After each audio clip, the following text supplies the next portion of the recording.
Why does the Colts Jonathan Taylor lead the list of big rebound bounce back candidates for 2024 in fantasy football? We'll break down the running backs as we begin another edition of Locked On Fantasy Football. You are Locked On Fantasy, your daily NFL fantasy podcast. Part of the Locked On Podcast Network. Your team every day.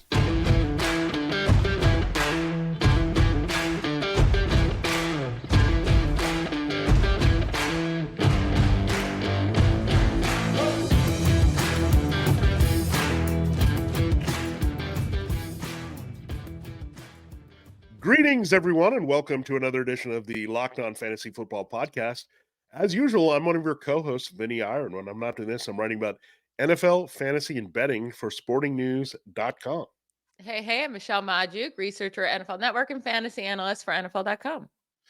All right, we're Locked On Fantasy Football, your destination to become the smartest fantasy football player in your league year-round. We're part of Locked On Podcast Network, your team every day, your fantasy football team every day. Now, Michelle, we talked about quarterbacks that we like for rebound seasons. We each picked one. We ended up with picking 6 of these guys. So we're going to do the same, have some fun talking about running backs looking for a big rebound. We'll start with some top tier backs, go to the middle tier around the RB2s, and then dig a little deeper for people that really fell flat, that have a lot of question marks coming into 2024. So we'll cover all that here on today's show. We'll come back, take Monday off for the holiday, and then come back with wide receivers and tight ends, do the same exercise. So a lot of fun to be had here. So, Michelle, let's get right to it. Let's reveal your top-tier running back you really like to have a bounce-back year in 2024. Yeah, so Jonathan Taylor was kind of a nightmare situation to begin the 2023 season, right? Like, there was one draft I took Jonathan Taylor it was a keeper league, but I took him in the second round, and then right away, it was announced that he was going to be put on IR for the first 4 weeks. We did not expect that. We knew he was going through the contract debacle. Did not expect him to be put on IR. So that happened. Then he came back. Then he was splitting the field with Zach Moss. And it took him a long time to get his full-time job back. But once he did that, he was right back to being Jonathan Taylor for fantasy. He had just 7 games this past year with 15-plus touches. And in those games, he averaged over 18 fantasy points per game, 18.6 to be exact. He scored a rushing touchdown in each of his last 5 games played. And from weeks 9 through 18, so the full second half of the season, he ranked 4th in points per game among running backs behind only Kyren Williams, Christian McCaffrey, and Breece Hall. So he's right there with the top tier. He doesn't get as many receptions as we would like. He had only 19 receptions all year long. 10 of those came in just 2 games. So that means there was just 9 in the other 8 games that he played. We'd like to see that go up. I'm not sure that will happen with Anthony Richardson. A mobile quarterback normally takes off instead of just checking down. But I do expect a lot of rushing touchdown opportunities for him, and we know he's going to be efficient on the ground. So I really like Jonathan Taylor to bounce back and be a top 5 running back this next year. Yeah, he's definitely going to be in the conversation. We talked about it, the rising Colts offense to be the back taken after Christian McCaffrey in a lot of drafts because he's Jonathan Taylor. Look, when you lead the league in rushing and scrimmage, much like McCaffrey's done, much like Taylor's done, these are special backs. You're not just run-of-the-mill boring backs here. These are guys that are locked and loaded as feature backs. And Zach Moss is a free agent, so that plays into it. Richardson should help Shane Steichen unlock more of the type of offense the Colts want to run, which is going to be a lot of stuff we saw with the Eagles just a couple of years ago. And we saw they could sustain Jalen Hurts and Miles Sanders. If they can inflate Miles Sanders' value in that offense, they can definitely help Jonathan Taylor. Like, I think he's tailor-made there, no pun intended there, to really deliver with Richardson. I like the running quarterback with the running back that is elite because we saw Gus Edwards, it trickled down to Lamar Jackson, setting up Edwards for a lot of scoring as well. So it actually can increase the production. And you're right, the checkdowns sometimes go away, but Richardson is also essentially a rookie quarterback. He's rebooting. He didn't play a lot last year. So he's going to check down, be careful at times. They really don't have a lot of competition for touches. So everything really lines up well for Jonathan Taylor to be on the rebound. You also don't have to worry about a holdout and contract and all that. He's taken care of. So all the good things that Taylor can do for this team, he's committed as a Colt. That's what you're going to see on the field. Now, I've got an interesting one. Tony Pollard was really disappointing because we really were high on him last year because Ezekiel Elliott was gone. He was supposed to be the lead of the Cowboys backfield. He did so well as a kind of upgraded change of pace for them. He finished as RB15 overall, which actually doesn't sound too bad if you took him as like in the RB7 to 10 range. But he, on average, he was RB22. That doesn't sound as good for how much you invested in him. But Michelle, there's one thing if he's with the Dallas Cowboys, but I see a great fit for him in free agency that makes a lot of sense. And it's in the NFC East as well, the Philadelphia Eagles. Kellen Moore, he had a big year with Kellen Moore just 2 years ago in Dallas. The Eagles have DeAndre Swift as a free agent. He hasn't worked out all the way.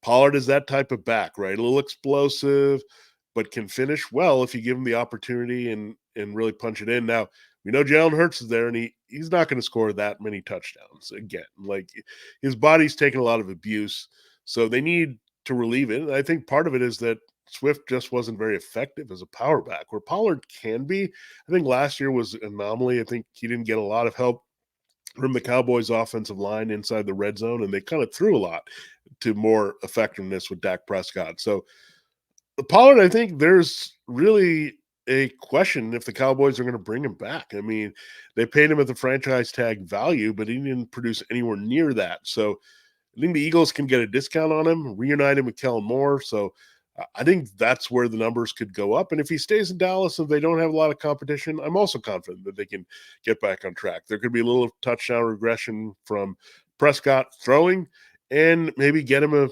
complimentary back that gets him back to fresh legs, being a little bit more explosive and efficient. So however you look at it, if he's a Cowboy, if he's an Eagle, if he's elsewhere, I do like Tony Pollard to rebound just because he's so talented.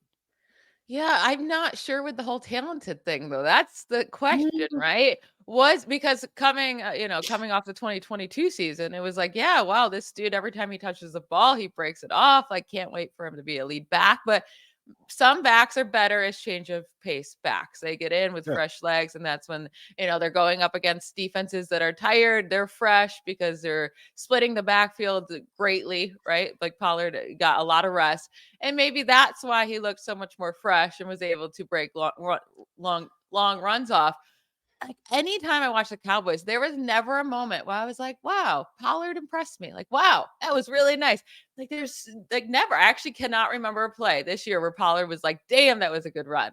Like, he didn't do anything special. He got all the opportunity in the world. I will say maybe it was coming off the leg injury, but it was just a break. And he had I don't know. I feel like that really shouldn't have slowed him down too much, especially for the whole entire season. I don't know. It didn't impress me at all. I wouldn't say he's a more talented runner than DeAndre Swift.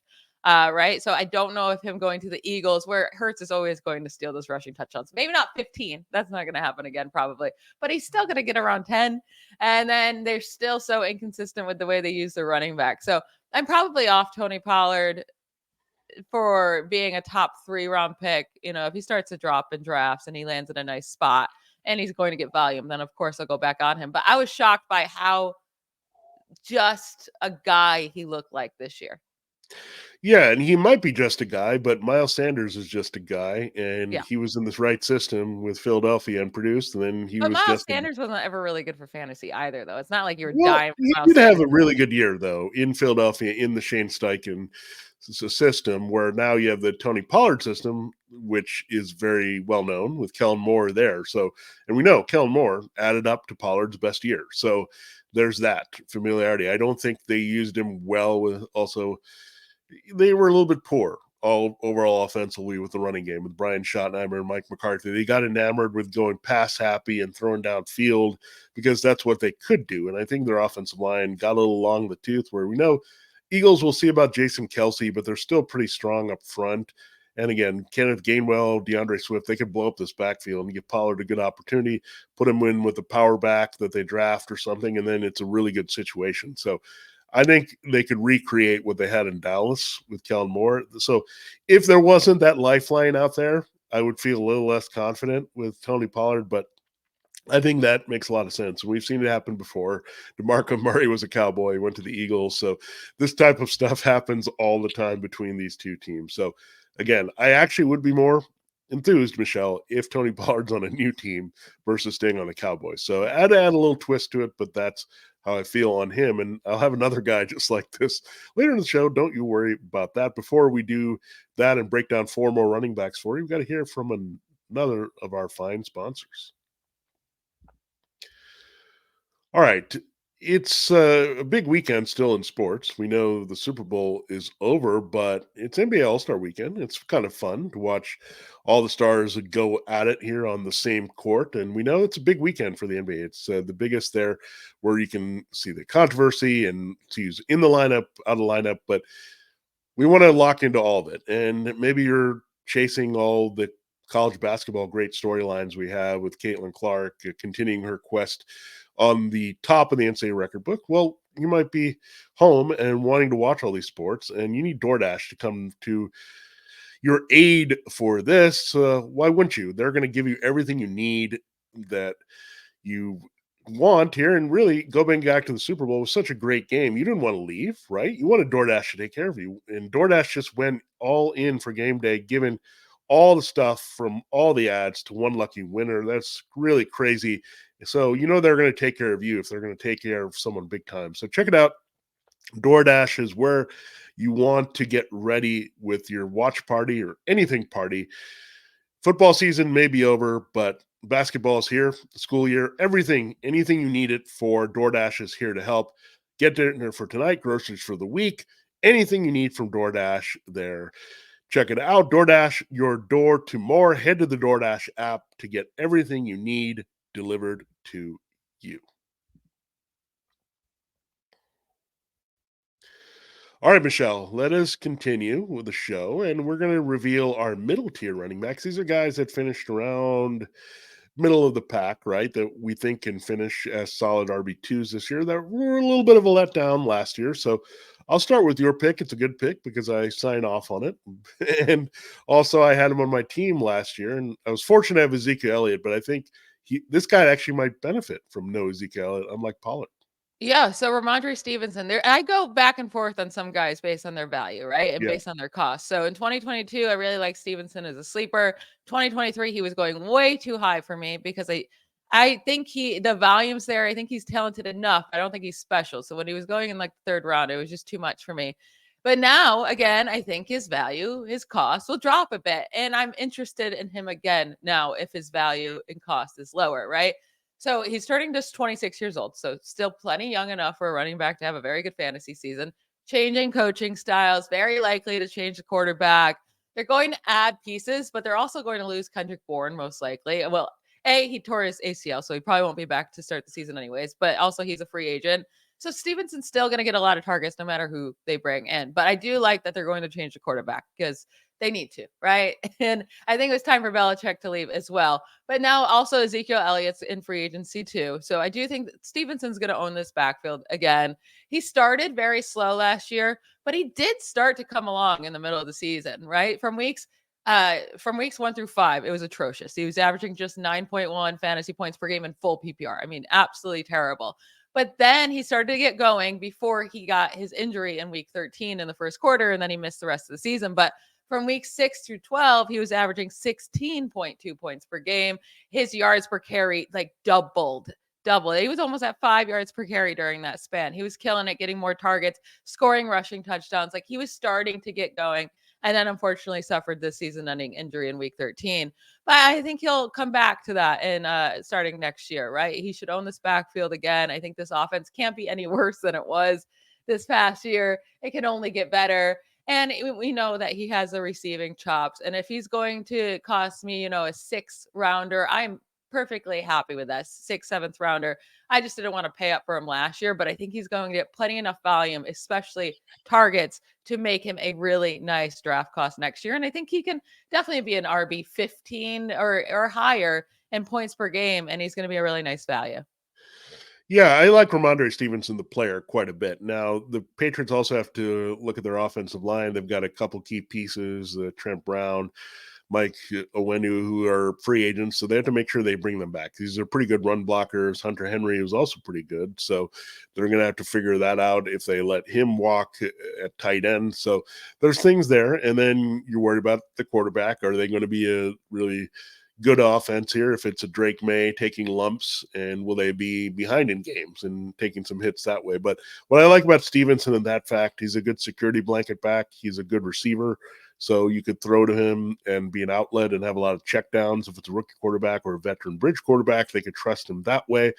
And if Elliott's gone, he should get most of the touchdown opportunities again for this team. And look, usually I stay away from backs that could be on bad offenses overall. Yeah. But Dameon Pierce, showed us just a couple years there's some productivity to be had there. And he was a good RB2 until he got hurt late in his rookie year, where Texans were a disaster, right? And you still had some pretty good value from Dameon Pierce because he's what they did. So I could see the Patriots making Stevenson the centerpiece no matter what, focusing on that offensive line to make it intact here for him, and realize they have to be a run-heavy offense to take pressure off that potential rookie quarterback. So there's a lot of environments where I like Stevenson succeeding no matter what is going to happen going forward with the Patriots. Now, that same scenario goes with Najee Harris. Now, one player that could be in play for both of these teams at quarterback is Justin Fields. And when you have, we just talked about with Anthony Richardson, if you get a running quarterback in there, that means they're going to be more dedicated to the running game. So let's watch the Steelers for that. But Arthur Smith, I know you don't like him, Michelle, and there's good reasons not to like him, but running backs, especially this type of back, they know they're going to get the ball a ton, right? That's just going to happen.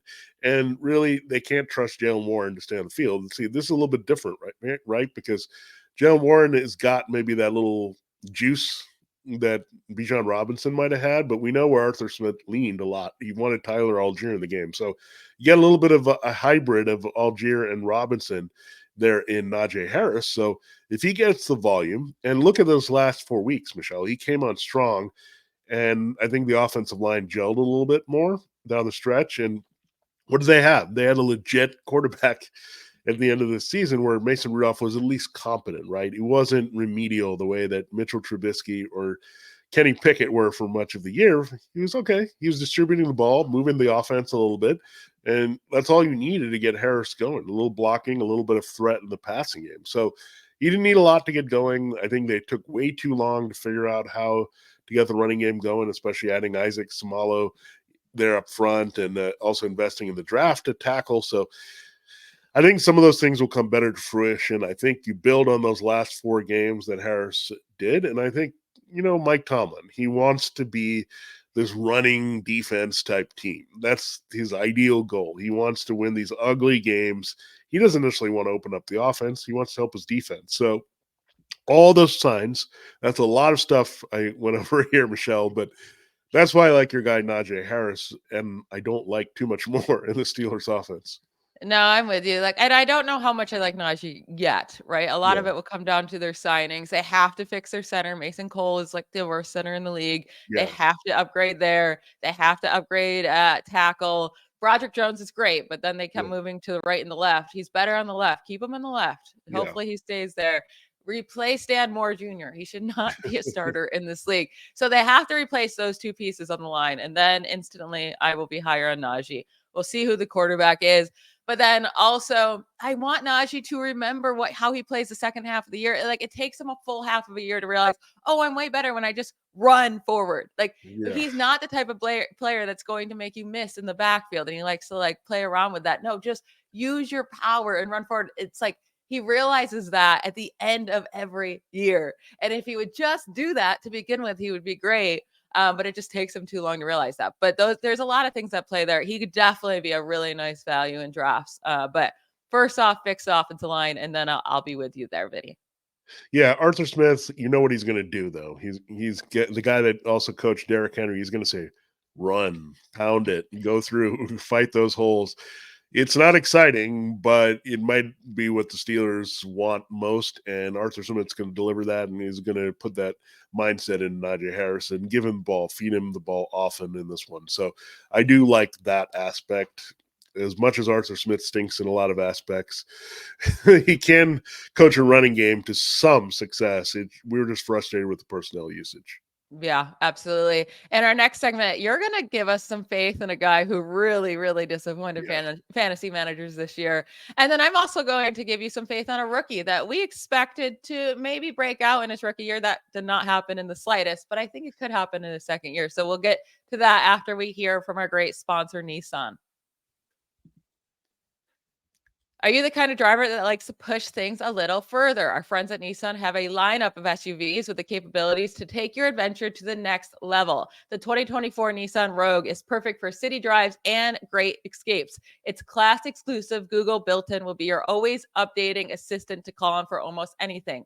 Gone are the days for connecting your phone. Google Assistant, Google Maps, and Google Play Store are built right into the 12.3-inch HD touchscreen infotainment system. The 2024 Rogue is a perfect midsize crossover for your next adventure. Nissan's incredible lineup also includes the 2024 Nissan Pathfinder. It has room for up to 8 people, an expansive cargo capacity, and advanced available 4x4 capability. With 284 horsepower and up to 6,000 pounds towing, when adventure calls, the Pathfinder is there to answer. Take the Nissan Rogue, Nissan Pathfinder, or Nissan Armada and go find your next big adventure. Shop Nissan USA. All right, Vinny, I'm interested in yours because this is more of like sleeper-ish tier running back rebounds, like guys who really, really struggled this year. And it's so sad to see this guy's name in it because he was like a top 5 pick this last year. But go ahead, Vinny, talk about your guy and why you have confidence in him making a big rebound next year. Yeah, his name is Austin Ekeler, and you think, wait, I'm going with Ekeler, but look at the numbers from last year. You drafted him really high, right up there near Christian McCaffrey. He finished as RB28 overall, and he played much of the season, RB23 average. Now, I think there's just a mindset around him that he's done, right? The Chargers are about to give up on him. He's getting older. There's not going to be much interest in Austin Ekeler, and this is it. He's done, and there's not much else you can say about him going forward, but let's give this guy a shot. I mean, he's a professional. He's in really good shape all the time.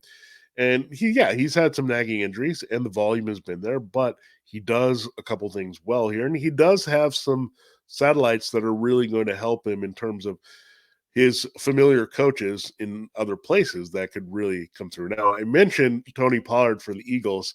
Actually, the odds, if you go to overseas market, if you say the favorite team for Austin Ekeler, the Eagles have come up for him quite a bit in this one as well. So keep in mind what happened there, Kellen Moore. So he might give him a second shot. I know he didn't fit as well. There's another team that's intriguing. We said they are battling some issues with their salary cap, but watch out for the Broncos because Joe Lombardi is there. And who's the closest thing if they can't get Alvin Kamara, which is kind of related to your pick? If they can't get him, Austin Ekeler, there's been a lot of guys crossing over in this division, right? We had Melvin Gordon go from the Chargers to the Broncos. That could definitely happen with Austin Ekeler because he had some big years with Joe Lombardi. So, and he's a type of back, right? He's versatile. He's a little bit bigger and a little bit more productive than Jaleel McLaughlin has been for Denver. So I think they could just see him in that role. Now, if that happens, you would say, okay, he's in a position where he's going to touch the ball often. So you have those opportunities for him. Maybe he ends up in a good change of pace situation that really helps his value here. So I think Austin Ekeler's not done. He loves fantasy football. Remember that. He's a fantasy football analyst himself. He doesn't want to let down people. He wants to go out there and show he can produce for a couple more years in some kind of role. So it's really about the system and the team he can land with here. I think he's just too good of a player that's too versatile where you can't ignore him, right? I think he'll end up on a team. Maybe they'll have an Ekeler Pollard backfield in Philadelphia, and this will be great. And they'll restore the running game and add an extra weapon behind A.J. Brown and Devonta Smith that's going to be big in the passing game. So there's all kinds of possibilities we can unlock here with Ekeler, and I'm excited for them. I mean, if there weren't all these guys that he's worked with or situations that were favorable to his skill set, I'd be down on him. If he was just a plotting power back, I'd be down on him. But Yeah. There's a little bit more dynamic parts to his game, and it's not like he's been crushed by volume. Like his touches have been somewhat limited over his career because he's a lot of in the passing game. So I'm excited to see what Austin Ekeler can do in the next chapter. Don't let us down, Austin. I think you have a couple more years left outside of the Chargers. Yeah, see, like, the difference between him and Pollard is, like, when I was watching Ekeler, he still made special plays, right? He still Yeah. has it in him. He is getting older. I don't think he's ever gonna be, like, a top 3 back again, No, but not looking for that. he Yeah. has it in him to be plenty good enough to he's a great receiving back, and also he does just have those special capabilities. So I am still going to be in on Austin Ekeler, not top 5, maybe we'll see where he lands, right? That's gonna be the biggest part. Where is his landing spot? But I still think he has some juice in him. So I like that. He'll rebound. Also, he was dealing with some ankle. I think he had an ankle injury pretty early on in the season, right? And he was Yeah. probably battling through that. Austin Eckler's a baller. He'll come back. He'll be fine. My One guy team is, yeah, one team sorry, I go was ahead. just going to mention real quick for him is the Texans. That would be a great landing spot Mhm. for Eckler as well. That would be. So if he lands there in that offense with CJ Stroud, yeah, we're in business. So I wanted to mention that. To go ahead with your guy. Sorry about that. But Yeah, so mine is a little bit riskier, right? I don't know I guess I don't know what he'd be rebounding from because he's never really done anything in the NFL, but I think he rebounds in the way where he was expected to be something in his rookie year. Is Kendra Miller, the okay. Saints rookie running back, and especially once we found out about Alvin Kamara's 3-game suspension, Kendra Miller started to go up the boards a little bit, right? People spent a draft pick on this guy, expecting him to be something, and he was absolutely nothing. He was completely worthless for fantasy, but he was a 3rd-round pick in last year's draft, 71st overall too. So it's not like it's a late 3rd-round pick. It was a pretty early 3rd-round pick, and I think that does make a pretty big difference when it comes to running backs and wide receivers going in the 3rd round, whether it be early or later in that draft. And the thing with Kendrick Miller, he was coming off an injury from college, but then he also got injured preseason. So this just really delayed his chances of getting going in the NFL. So he didn't get the opportunity to get those touches when Alvin Kamara was out because Miller was also injured. There was really only 2 games that Kendrick Miller even got involved whatsoever in the game, like that was worth anything. Week 5, he had 12 carries, 4 targets, 53 receiving yards, 37 rushing yards, put up 13 fantasy points. And then week 18, he got a chance. He had 13 carries, 73 rushing yards, 1 touchdown, put up 15 fantasy points. So we see here when he touches the ball, he was able to put up fantasy points. He just didn't really get the opportunity. The reason why I think he'll get it this year, it all comes down to Alvin Kamara, right? Do the Saints move on from Alvin Kamara? So Kamara is 29 years old in July. He's getting up there in age. They could save $11.7 million if they cut Kamara post June 1st, but they can really cut him before and just do the post June 1st date. So I think that they do that, right? Either they cut him or they find a trade partner. I don't think he's going to be on this team next year. He's not worth that cost right now. We see his efficiency has just gone way down every year. Since that 2020 year when he put up 16 touchdowns, averaged 5 yards per carry, it hasn't been great after that. 3.7 yards, 4.0, 3.9 last year. The touchdowns have dwindled. His yards per reception went all the way down to 6.2 last year after being at 9.1, 9.3, 8.6. Like, the efficiency is not there for him anymore, at least not in this particular offense. So if Sean Payton thinks he can revive Kamara at 29 years old, let him, right? Go trade him to the Broncos. But I think the Saints should move on from him. They have Kendra Miller, a talented young back, and I think he gets the opportunity this year. I think he could be a big, like a late sleeper, bounce back type of guy. yeah, I mean, the Broncos are going way into Sean Payton, and the Saints are going as far away from Sean Payton as they can quickly here. I mean, they're even moving training camp to the other side of the country. They were going to West Virginia, and now they're going to California. So they're going in opposite directions, these two teams. And that's the same case on the field. If Alvin Kamara is out there for a cheap price, as much as Austin Eckler would be the target there, they could get Kamara actually for cheaper because he's a little bit older and he'd be on the scrap heap a little bit because people saw him declining. And we know they want to pretty much bring every Saint. So they'll probably have Michael Thomas and Alvin Kamara wearing Broncos uniforms next year.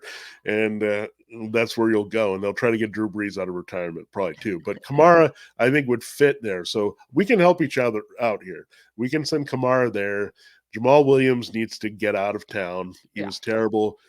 he had 1 year where he scored a lot of touchdowns for the Lions, and then their upgraded backfield showed how much better they were without him. So they need to get him out of the mix. You also have Clint Kubiak taking over. We talked about him as an offensive coordinator, why I like Derek Carr in general, and why I'll talk a little bit more about the Saints offense when we get to the tight ends, where when you look at this system, it's good, right? It's going to be good for one back potentially.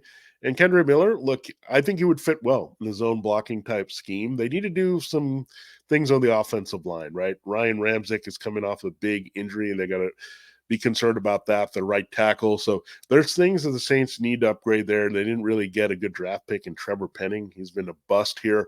So again, the Saints need to work on their offensive line. They'll rebuild it then in the mold of what we've seen, the athletic pulling type team, do a little bit better for the running game. So all these things point well for a back to be successful. And all the signs point to, okay, Kamara, you mentioned we can cut him. He's got a landing spot. Jamal Williams is just a guy. Maybe he goes somewhere to be another power back, right? And then that would line up very well for Kendre Miller. So I like your choice a lot here. So we can help each other out there. Get Kamara there, move Ekeler down to the Texans, move Tony Pollard to the Eagles, all this good stuff. And we'll get a lot of answers on this in fantasy football. But it also tells you it's going to be a long off season. We got a lot of things to sort out, and a lot of answers will just be put on the table for us at running back and other positions here. So a lot of good stuff on today's show. Again, we will take Monday show off for the holiday here. Thanks for making Locked On Fantasy Football your first listen every day. Everydayers, check us out on next Tuesday when we'll look at the wide receivers there that can rebound big time in 2024. For this edition of this week of Locked On Fantasy Football, this has been Vinnie Iyer. And I'm Michelle Magdziuk. Bye, y'all.